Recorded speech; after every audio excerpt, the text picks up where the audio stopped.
আসসালামু আলাইকুম ওরহমতুল্লাহি ওয়াবারাকাতুহু। সমস্ত প্রশংসা আল্লাহ তাআলার জন্য, যিনি আমাদের জীবনে বারবার রমজানের মতো বরকতময় মাস দান করেন।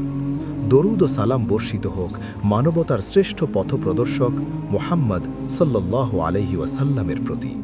প্রিয় দর্শকবৃন্দ, আজ আমরা আলোচনা করব এমন এক মাস সম্পর্কে যে মাসে আসমানের দরজা খুলে দেয়া হয়, জাহান্নামের দরজা বন্ধ করা হয় এবং শয়তানদের শৃঙ্খলাবদ্ধ করা হয়।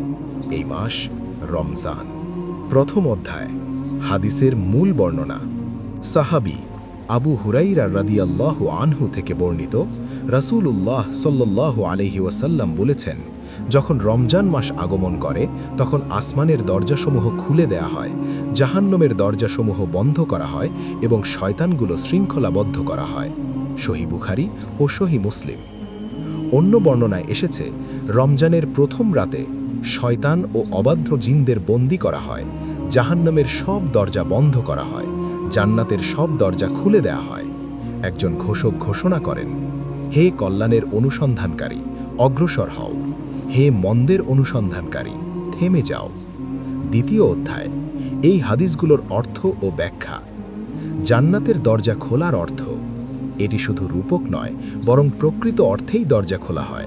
এর মাধ্যমে বোঝানো হয় আল্লাহর রহমত ব্যাপকভাবে নাজিল হয়, নেক আমলের সুযোগ বৃদ্ধি পায়, সওয়াব বহুগুণ বাড়ানো হয়।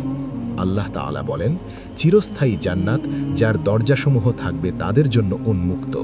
কোরআন সূরা সাদ 50। রমজানে এই উন্মুক্ততা বিশেষভাবে প্রকাশ পায়। জাহান্নামের দরজা বন্ধ হওয়ার অর্থ, এর অর্থ গুনাহের প্রবণতা কমিয়ে দেয়া হয়, শাস্তির কারণগুলো সীমিত করা হয়, বান্দাদের তাওবার সুযোগ বাড়ানো হয়।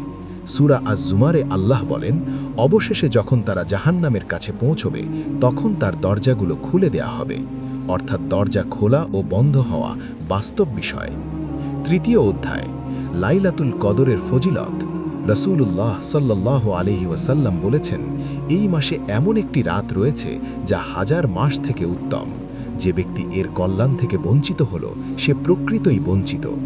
লাইলাতুল কদর মানে ভাগ্য নির্ধারণের রাত।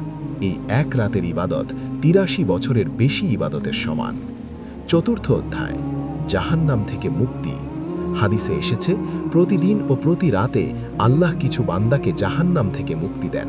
প্রত্যেক ইফতারের সময়ও মুক্তিপ্রাপ্ত বান্দা থাকে। ভাবুন, প্রতিদিন আপনার নামও সেই তালিকায় থাকতে পারে।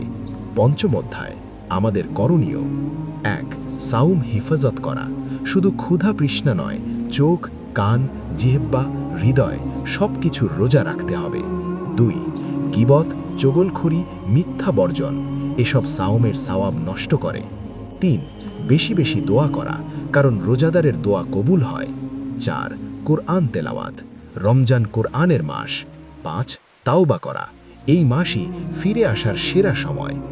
রমজানের ফজিলত তাদের জন্য যারা সম্মান করে, যারা গুনাহ থেকে বাঁচে, যারা আল্লাহ সন্তুষ্টি চায়। কিন্তু যারা ইচ্ছাকৃতভাবে রোজা ভঙ্গ করে, গুনাহে লিপ্ত থাকে, তারা এই বিশেষ রহমত থেকে বঞ্চিত হতে পারে। গভীর শিক্ষা। ১. জান্নাত ও জাহান্নাম বাস্তব সৃষ্টি। ২. শয়তানের অস্তিত্ব বাস্তব। ৩. রমজান আল্লাহ বিশেষ রহমতের মৌসুম। ৪. সুযোগ হাতছাড়া করা সবচেয়ে বড় ক্ষতি। প্রিয় ভাই ও বোনেরা, রমজান শুধু একটি মাস নয়, এটি আত্মশুদ্ধির প্রশিক্ষণ, এটি জান্নাতের পথে অগ্রসর হওয়ার সময়, এটি জাহান্নাম থেকে মুক্তির সুযোগ। যে ব্যক্তি এই মাসকে গুরুত্ব দিল না, সে সত্যিই ক্ষতিগ্রস্ত। আল্লাহ আমাদের সবাইকে রমজানের প্রকৃত মর্যাদা বোঝার ও আমল করার তৌফিক দান করুন। আমিন।